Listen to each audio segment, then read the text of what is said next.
Merci pour la parole. Donc voilà, je suis là. Ben, les gens se disent parfois c'est un mauvais paysan. Parce que hier j'étais à Tunis et voilà, 2 semaines après je me retrouve ici à Genève. C'est vrai que j'abandonne mon champ parce qu'après tout, il faut quand même qu'il y ait des gens qui portent cette voix-là. Et au Maroc, très souvent on dit c'est la voix de l'Afrique.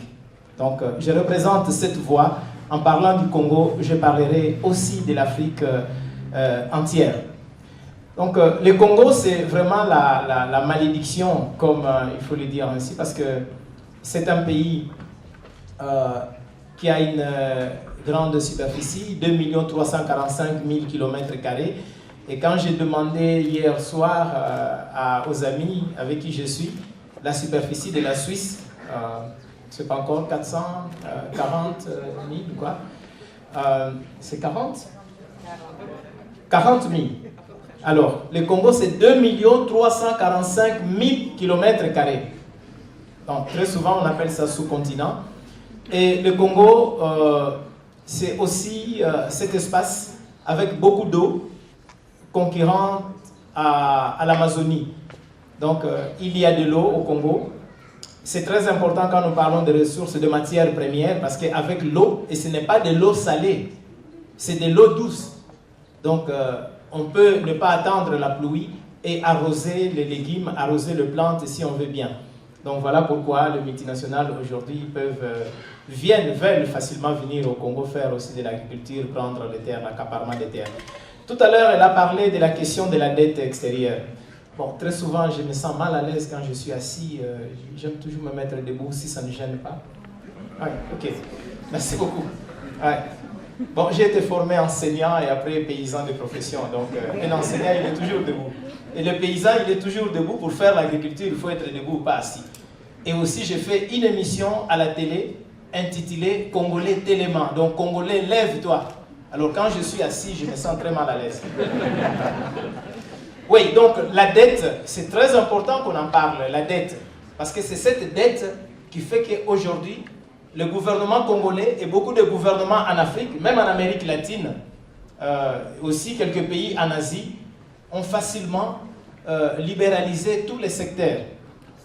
C'est une imposition de multinationales qui sont passées par la Banque mondiale et le Fonds monétaire international et l'Organisation mondiale du commerce pour dire vous êtes endetté et comme vous êtes endetté, pour être libéré de la dette, vous devez écrire un programme de développement appelé DSRP, Document stratégique de croissance et réduction de la pauvreté. Ces institutions disent, vous-même, vous, la population, vous écrivez ces documents-là. Donc, soi-disant que c'est nous, Congolais, par exemple, pour le cas du Congo, qui avions écrit ces programmes. C'est un programme de développement, comme on appelle ça. Mais dans ce programme, vous acceptez de céder vos minéraux. Donc, vous devez faire des lois favorables à l'exploitation de vos minéraux. Des lois favorables. Et pour nous, au Congo, toutes les lois qu'on est en train de faire sur le minerai, sur l'eau, sur l'électricité, sur la terre, dans le préambule, il est écrit, c'est une loi incitative aux investissements. C'est une loi qui doit inciter les investisseurs de pouvoir venir s'installer au Congo.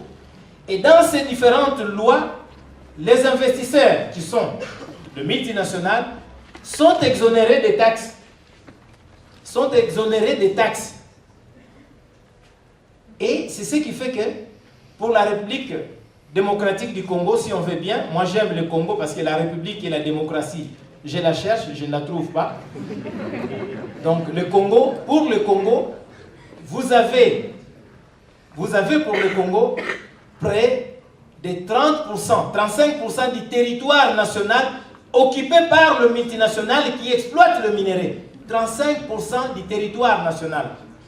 Mais ces 35% des territoires nationaux sont occupés par des multinationales qui apportent dans le budget du Congo moins de 5% du budget. Déjà, je vous signale que le budget du Congo, actuellement pour cette année, c'est 7 milliards de dollars. Donc à peu près 6 milliards d'euros. Je ne sais pas en francs suisses c'est combien. 6 milliards d'euros pour un pays comme le Congo, 75 millions d'habitants. Je ne sais pas quel est le budget de la mairie de Genève. Je crois que c'est pareil au budget de Genève, sinon alors plus que le budget, moins que le budget de Genève. Donc toutes ces entreprises qui sont au Congo, on a voté, nos députés, nos parlementaires ont voté une loi. Ils ont voté une loi sur l'exploitation des minéraux. Ils ont voté une loi sur l'exploitation de la forêt.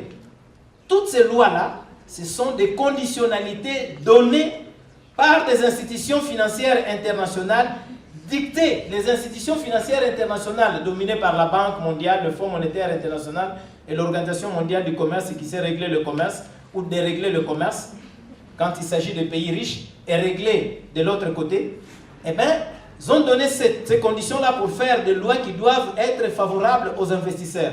C'est pour dire que déjà, au départ, le peuple ne peut rien demander au gouvernement parce que le gouvernement est soumis à ces programmes. Et pour nous, 14 milliards de dollars de dettes, nous avons troqué pratiquement toutes nos ressources naturelles. Pratiquement, on a libéralisé le secteur minier, le secteur forestier et toutes les entreprises doivent être privatisées seulement pour 14 milliards de dollars de dettes. Et ces dettes-là, ce ne sont pas des dettes que le Congo d'ailleurs avait contractées. La dette contractée par le Congo, c'est à peine 3 milliards ou 2 milliards de dollars. Le reste là, c'est un jeu d'intérêt. Et beaucoup de ces dettes, sur les 3 milliards de dollars contractés, une bonne partie, près d'1 milliard ou 2 milliards étaient logés ici en Suisse par Mobutu. Et quand Mobutu est mort ici en Suisse, le gouvernement suisse a bloqué l'argent pour dire que le gouvernement congolais n'avait jamais déposé une plainte. Et comme le gouvernement congolais n'a pas déposé une plainte, cet argent-là est devenu argent suisse. Et après, ce n'était plus de milliards. Financial Times, comment s'appelle ce journal à Londres? Financial? Ouais. Ce journal-là évaluait la fortune de Mobutu à plus de 4 milliards de dollars. Mais finalement, quand la Suisse a retrouvé l'argent ici, c'était plus 4 milliards de dollars, c'était seulement 5 millions de francs suisses. Et ces 5 millions-là de francs suisses qu'on a retrouvés ici, près de la moitié a été consommée en Suisse parce qu'il y a eu un photographe suisse qui avait fait des photos de Mobutu. Et quand il a réclamé cet argent-là, on a pris la maison de Mobutu qui se trouve ici à côté, à Savigny. On a vendu la maison de Mobutu pour payer ces photographes suisses. En fait, c'était une parenthèse, mais pour vous dire la dette. À cause de la dette que nous, on n'a pas consommée, aujourd'hui, toutes les richesses du pays doivent pratiquement partir. Alors, je vais descendre là où il y a la... Voilà. Je vais descendre là où il y a la carte. Je vous passerai peut-être le micro, donc comme ça vous serez devant la carte pour montrer la région. Oui. Et puis vous allez certainement nous parler du coltan, dont vous avez commencé à parler tout à l'heure, qui est ce minerai qui est utilisé donc, dans la fabrication des téléphones portables et des ordinateurs, et qui donne lieu actuellement à une véritable prédation. Voilà. Vous m'excuserez, vous direz que je n'ai pas préparé mon intervention. Ben, très souvent, je ne prépare pas mes interventions parce que ce n'est pas des choses fabriquées, c'est des choses que je vis dans mon pays. Donc, vous pouvez poser des questions et je réponds. Je réponds.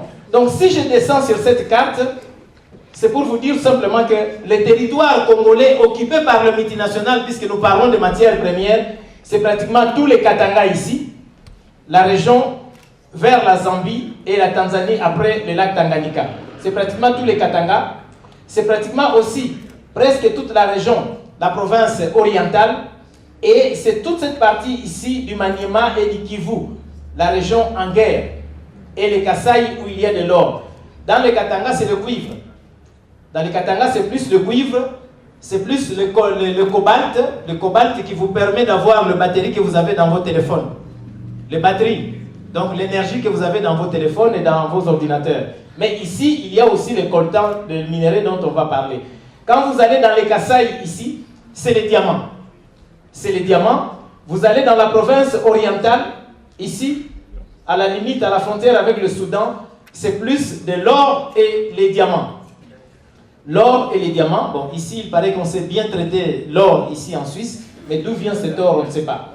Alors, vous allez à l'est du pays, Dans la région où on dit toujours, dans tous les médias, on dit les Congolais, ils aiment bien se battre, c'est comme des petits sauvages qui aiment se battre. Non, la guerre au Congo, ce n'est pas la guerre, la bataille entre Congolais parce qu'ils ont des biceps. D'ailleurs, je n'en ai même pas les biceps, je n'en ai pas. Non, la guerre au Congo, ce sont des multinationales qui ont besoin du coltan, des colombo-tantaniques que vous avez dans votre téléphone, que vous avez dans votre appareil de photo, que vous avez dans votre ordinateur et que vous avez dans votre caméra. C'est la région où il y a le coltan. Ces coltans, je n'ai pas eu la réponse tout à l'heure, qui étaient transportés, l'or, les diamants, mais surtout le coltan, qui étaient transportés à l'époque par Air Suisse et Sabena. Ces sociétés, il paraît, curieusement, ces deux sociétés sont tombées en faillite. Swissair et Sabena, ces deux sociétés sont tombées en faillite, mais ce sont des sociétés citées par le rapport des Nations Unies de 2002 pour dire que c'était la meilleure société européenne qui transportait le minerai à travers le monde, le minerai qui venait de cette région en guerre. Donc, le Kivu, le Nord Kivu, le Sud Kivu, le Maniema, et même le Katanga. Bon, maintenant, nous, à qui on va réclamer puisque ces sociétés sont tombées en faillite? Alors, qu'est-ce que je voulais dire en prenant cette carte ici? Donc, 35% du territoire congolais est entre les mains de multinationales. Alors, vous allez dire, mais comment justifier? Oui, ce sont des multinationales qui ont le permis d'exploitation des minéraux. Elles ont acheté le permis d'exploitation des minéraux, mais n'exploitent pas le minerai. Parce qu'elles brandissent, elles courent avec ces permis d'exploitation, comme des passeports, partout il y a des bourses pour dire « j'ai ma portion de terre au Congo, donnez l'argent ». Au lieu que ce soit les Congolais qui aillent le dire, ce sont ces entreprises qui parcourent le monde, qui passent de bourse en bourse pour dire voilà les certificats. J'ai autant de kilomètres carrés au Congo où il y a de l'or, où il y a du diamant, sinon où il y a du coltan. Donc c'est la situation que nous vivons et l'État congolais a été obligé, à cause de la dette, de faire des lois favorables à l'exploitation de ces minéraux. L'État congolais a été obligé, pour l'exploitation du pétrole en Angola ici, je vous signale que il y a pratiquement la moitié du pétrole exploité en Angola, c'est du pétrole congolais. C'est du pétrole congolais. Et le Congo a eu un accord avec l'Angola, soit disant que si le Parlement congolais votait une loi des zones d'intérêt commun entre l'Angola et le Congo, chaque année, l'Angola allait verser au Congo 600 millions de dollars d'exploitation du pétrole. Cet accord-là a été signé sous l'influence de notre actuel ministre, l'actuel ministre congolais de l'information, le porte-parole du gouvernement congolais. C'est lui qui est allé avec cette loi-là au Parlement pour dire, parlementaires, votez vite cette loi ici. Si vous votez cette loi, l'Angola nous donnera 600 millions de dollars chaque année pour l'exploitation du pétrole. Et depuis que cette loi a été votée, ça fait 3 ans, on n'a jamais vu les 600 millions de dollars que l'Angola amène. C'est simplement pour vous dire, les parlementaires, ce qu'ils font. Alors, l'Angola exploite le pétrole congolais. Pourquoi? Parce que la frontière entre l'Angola et le Congo, il paraît que cette frontière n'a pas été bien tracée par les anciens colons. Cette frontière n'a pas été bien tracée. Et l'Angola dit non, c'est mon pétrole. Le Congo dit non, c'est mon pétrole. Attention, l'Angola ne dit pas que c'est mon pétrole. L'Angola, le gouvernement congolais dit ce pétrole-là a des problèmes avec le gouvernement congolais. Mais nous allons signer un accord. Mais on sait que ce pétrole-là profite aux dirigeants angolais. Pas au peuple angolais, mais aux dirigeants congolais. Parce que c'est un pétrole conflictuel. Donc, ni le peuple congolais, ni le peuple angolais ne voient le produit de ce pétrole, puisque le territoire est en conflit. Comprenez que l'Angola est ici, mais l'Angola est aussi au Kabila. Ah, j'ai consommé mon temps? Pas du tout, pas du tout. Je vous voyais plus, donc je venais à...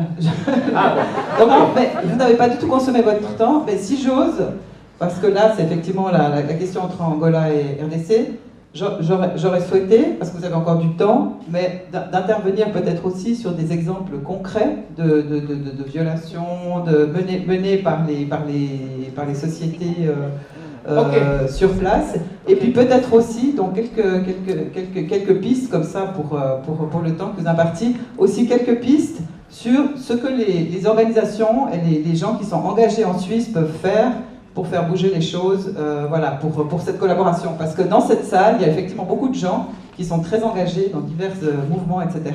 Donc si vous avez des pistes et des recommandations, voilà, si j'ose me permettre. Mais je vous laisse continuer. Ok. Bon, les idées sont là. L'exploitation du pétrole partout. Vous avez les exemples au Nigeria où le pétrole fait beaucoup de pollution, au Nigeria. Mais ici au Congo, quand vous allez, moi quand j'étais encore petit enfant, j'ai mangé les petits poissons, des très petits poissons qu'on allait pêcher facilement vers l'océan. Aujourd'hui, avec l'exploitation du pétrole, ces petits poissons n'existent presque plus. À cause de la pollution, ces petits poissons n'existent presque plus. Quand vous allez, à cause de l'exploitation du pétrole, réalisée en grande partie par l'Angola, ce qu'on appelle le mangrove. Le mangrove n'existe presque plus au Congo. Cette forêt est en train de disparaître à cause de l'exploitation du pétrole. Et aujourd'hui, il est difficile de faire l'agriculture dans cette région-là où on exploite le pétrole. Voilà les conséquences. Est-ce qu'il faut appeler ça, cette pollution, on peut appeler ça violation des droits humains? Mais oui, ça c'est clair. Et il y a beaucoup de maladies pulmonaires là-dessus. Et quand vous allez, beaucoup aujourd'hui des activistes des droits humains qui dénoncent cette pollution, sinon l'argent du pétrole qu'on n'a jamais vu. Et d'ailleurs, chez nous au Congo, on dit toujours, si vous ne voulez pas vite mourir, il ne faut jamais poser la question sur l'argent du pétrole. Même à l'époque de Mobutu, quand vous posez la question sur l'argent du pétrole, en tout cas, vous perdez un peu quelques années de votre vie. Pour ne pas dire que vous devez être enterré. Nous pouvons prendre une autre violation. Le pêcheur qui, malgré toutes ces pollutions, ceux qui tentent encore de mettre le filet de pêche à l'embouchure, donc dans l'océan là, ils voient leur filet de pêche être ramassé, carrément ramassé par le bateau de pêche de la Chine et d'autres pays européens auxquels l'Angola a vendu l'autorisation, le permis de pêche. Au lieu que l'Angola puisse pêcher lui-même, l'Angola a vendu le permis de pêche à des entreprises qui ramassent le filet de pêche du Congo parce que l'Angola est de part et d'autre du Congo. Donc il y a l'Angola, le grand territoire, et l'Angola, le Cabinda. Donc pour aller au Cabinda, il faut passer par l'océan, une partie de l'océan qui est au Congo. Et tous les filets des pêcheurs sont ramassés par ces navires. Le pétrole, aujourd'hui, le pétrole, il est aussi en Ouganda. En fait, entre l'Angola, entre le Congo et l'Ouganda, dans l'Ituri. Sur le lac Albert, violation des droits humains. Mais la guerre, lorsque les gens meurent, tous les combats qu'il y a à l'ouest, on vous parle de l'Ituri, la guerre en Ituri, en Ituri, en Ituri. Il y a ces gens-là qui jugent, là, qui ne jugent que les Africains là, et comment on les appelle? Cour pénale internationale. Cour pénale internationale, c'est ça? C'est ça. Ouais. C'est plus les Congolais qui sont jugés là-bas. Mais le vrai problème dans cette région, c'est l'or. C'est l'or. L'or, le bois, mais surtout le pétrole qu'il y a dans le lac Albert. Ce pétrole est exploité déjà vers l'Ouganda. Le Congo doit exploiter. Mais le Congo n'exploite pas parce que l'Ouganda est tellement surarmé aujourd'hui.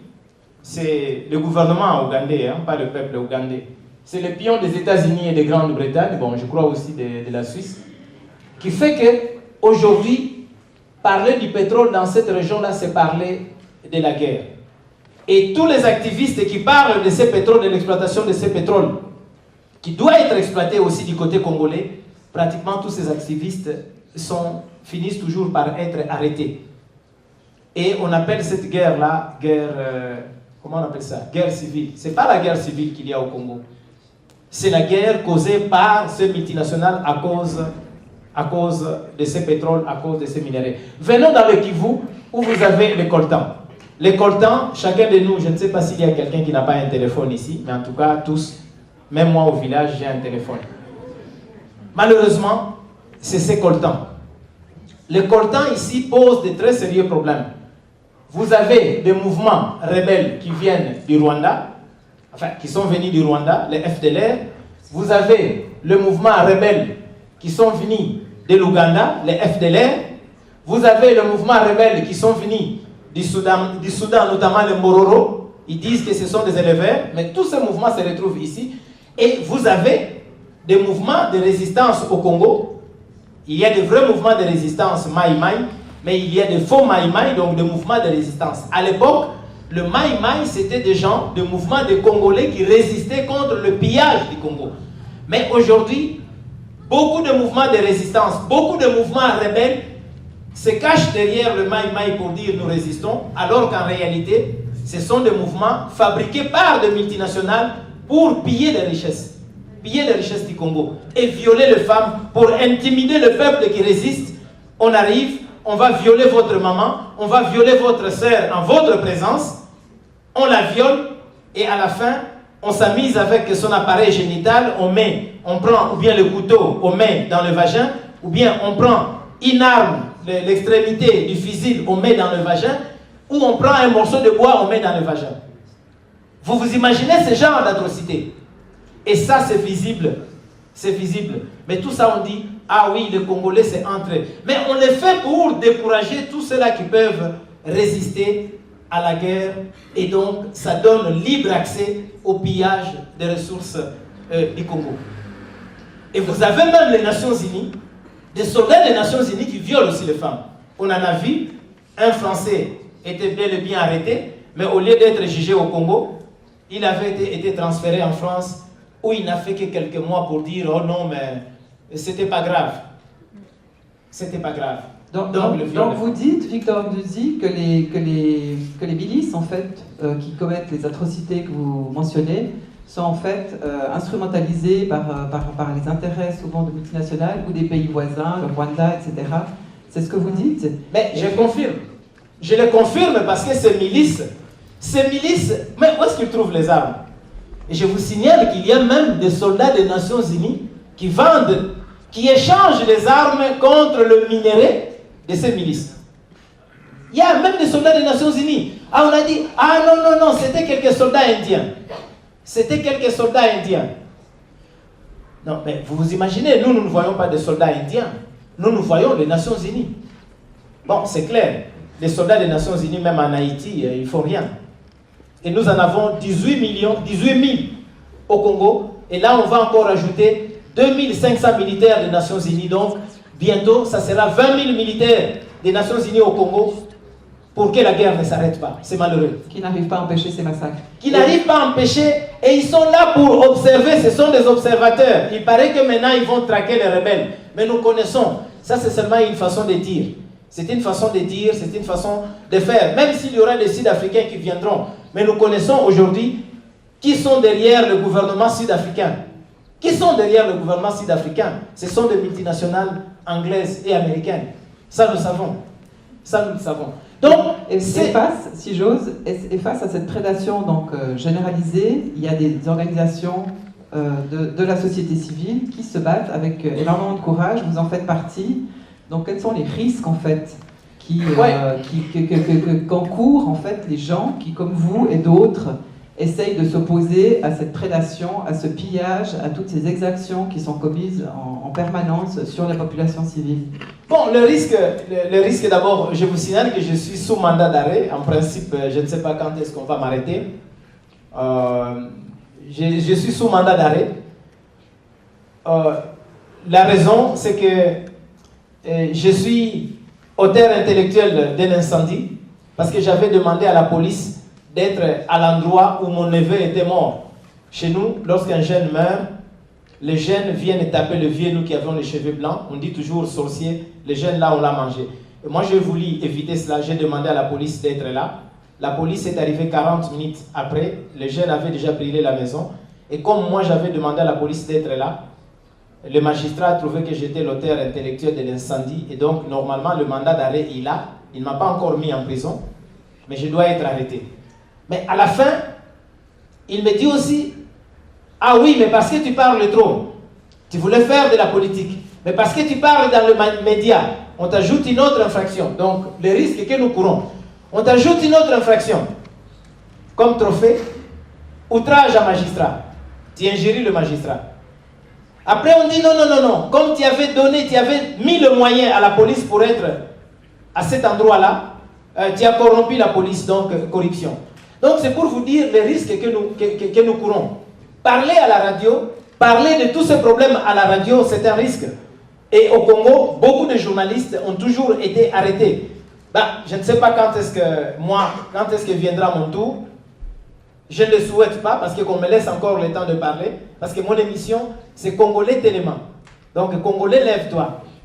Et l'autre émission, c'est Congolais, Fongola Miso. Donc, Congolais, éveil de conscience. Ouvre largement tes yeux. Donc, le risque, c'est que tous ceux qui posent la question, sur l'exploitation des minéraux ont des problèmes. Dernièrement, il y a Sarkozy, quand il était encore président, qui avait fait un voyage au Congo pour 2 heures. Il arrive au Congo, il a signé le contrat sur l'exploitation de minerais d'uranium par Areva, à Chikolobwe, au Katanga.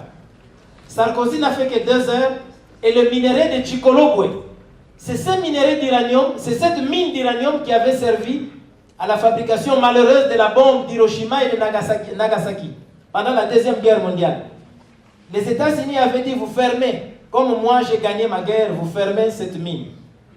Donc fermé depuis 1945. Maintenant, c'est Sarkozy qui a gagné avec Areva. Le journaliste qui a voulu voir ces contrats, ce journaliste est emprisonné jusqu'aujourd'hui. Donc le risque que nous sommes en train de courir pour parler de tout cela. Par rapport à Danzer, excusez-moi, Danzer, je venais d'apprendre que son siège est en Suisse. Danzer, si je prononce bien, les Allemands ils peuvent bien prononcer, c'est cette entreprise allemande qui exploite le bois au Congo par sa, comment il faut appeler ça, succursale Siforco qui est au Congo. On dit qu'il a vendu l'entreprise. Cette entreprise-là a des liens avec une grande entreprise ici, suisse. Puisque les autochtones qui sont là avaient réclamé la révision de ces contrats et le respect du contrat signé pour les autochtones, ces Congolais-là avaient été carrément arrêtés. Carrément arrêtés. Mais l'entreprise, c'est une entreprise qui a de très bonnes relations avec le mouvement économique suisse. Et on vient de me dire que Danzer, cette entreprise allemande, est réellement suisse ayant son siège ici. D'accord. Ça, c'est récent. Je ne sais pas si Danzer sera à l'hôtel Beau Rivage, donc un de ses représentants sera à l'hôtel Beau Rivage. Est-ce que je peux entrer là, moi, chercher un badge, comme ça je peux... Voilà, donc c'était justement la question que je voulais vous poser. Je voulais vous demander, en fait, parmi toutes les sociétés actives dans le négoce des matières premières qui seront présentes donc, au Beau Rivage donc, la semaine prochaine, il y en a certainement beaucoup qui sont présentes forcément et qui font des affaires avec la République démocratique du Congo. Donc, quel message est-ce que vous voudriez faire passer à ces gens qui se réunissent donc la semaine prochaine, d'une part à eux, et puis d'autre part, un peu la question que je vous avais posée tout à l'heure, qu'est-ce que vous pensez que les gens qui sont mobilisés en Suisse, qui sont tout à fait conscients de ces désastres que vous mentionnez, peuvent faire en guise de solidarité ou pour qu'on tire tous à la même corde pour faire changer les choses? Oui, je pense que la première chose, c'est vraiment de dire que vous devez continuer le combat. La première chose, c'est que la guerre au Congo, ce n'est pas une guerre tribale, ce n'est pas une guerre fratricide. Donc c'est une guerre autour de toutes ces richesses-là. Autour de toutes ces richesses. La guerre au Congo, c'est aussi ce problème de dignité. Quand on est être humain, voir 600 millions de morts, et on dit, ah non, mais la guerre a trop duré au Congo, on ne s'en fait pas. Je pense que ça doit tous nous interpeller. Donc, il y a raison de pouvoir continuer à mener le combat. Et par rapport au viol fait aux femmes, moi je pense que ce que j'ai décrit, j'ai été terre à terre pour dire, appeler le sexe par son nom, mais ça fait des larmes aux yeux de voir comment les femmes, les enfants sont violés dans ce pays-là.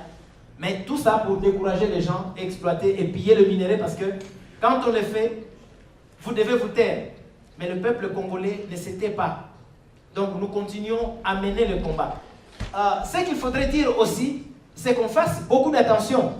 Quand on dit le gouvernement congolais, ou en Afrique, le gouvernement signe, d'eux-mêmes, le gouvernement libéralise. Non, ça c'est une politique inventée par le multinational. les documents stratégiques de croissance et réduction de la pauvreté, tous ces programmes de développement utilisés au Mali, au Sénégal, en Guinée, partout même dans certains pays de l'Amérique latine, pour dire vous êtes pays pauvres et très endettés, nous devons poser la question, quelle est la réelle participation de la population? Donc, posons ces questions à ces entreprises. Lorsqu'on dit, non, les lois sont favorables dans ces pays-là, mais qu'on pose la question, posez la question à toutes ces entreprises-là, mais oui, ces lois viennent d'où? Qui incite ces soi-disant parlementaires de pouvoir voter ces lois-là? Ce sont ces multinationales qui sont là, qui incitent ces parlementaires à voter les lois et qui soutiennent cette forme, une nouvelle forme de dictature. Au Congo, la démocratie, vraiment, je me pose la question, elle est où? Elle est où? Mais vous aussi, ici, à votre niveau, la grande interpellation aussi, c'est que quand vous votez, ben, vous aussi, vous devez, vraiment, c'est dur, mais je vais le dire, dans tous les pays où on mène ce genre de combat, mais qu'est-ce qui fait que vous arrivez, vous aussi ici, vous qui êtes mieux informés, à voter des dirigeants qui, finalement, font la même chose que ceux qui n'ont pas été votés démocratiquement en Afrique? Ça doit aussi vous interpeller. Qu'est-ce qui fait qu'on puisse avoir une majorité, comme on l'a entendu là-bas, une majorité qui a vu Swissair transporter le minerai du sang, mais après on laisse Swissair, on dit oh non, il est tombé en faillite. Et après, qui va payer tous ces dommages causés au Congo? Qui payera? Donc qu'est-ce qui fait qu'on a ce genre de majorité là au Parlement? Au Parlement en Suisse, qui vote? C'est nous qui votons, donc c'est vous, c'est nous, enfin c'est vous ici en Suisse qui votez. Mais comment empêcher ce genre de majorité? Voilà l'interpellation. Parce qu'il faut quand même qu'on arrive à changer le monde. J'ai demandé les jeunes, on disait non, la crise en Suisse, non. Mais tout à l'heure, Sébastien, je vois qu'il était là, qui dit que la Suisse, eh bien, on triche. Il y a aussi la crise en Suisse. Mais ça finira par éclater. Et quand ça va éclater, le premier perdant, ce sera vous autres. Donc, il est temps qu'on puisse arrêter. Nous devons réellement être solidaires.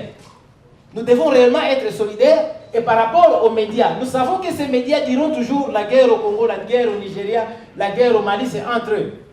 Mais vous, au moins, vous maîtrisez les technologies. Aujourd'hui, vous pouvez faire des journaux, des radios, vous le faites toujours sur Internet. Donnez la vraie information.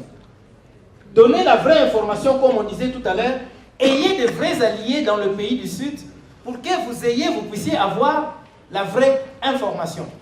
Je pense que je vais m'arrêter là pour ne pas, parce qu'avant qu'on m'arrête, Merci beaucoup. Je vais m'arrêter là. On a eu la même chose.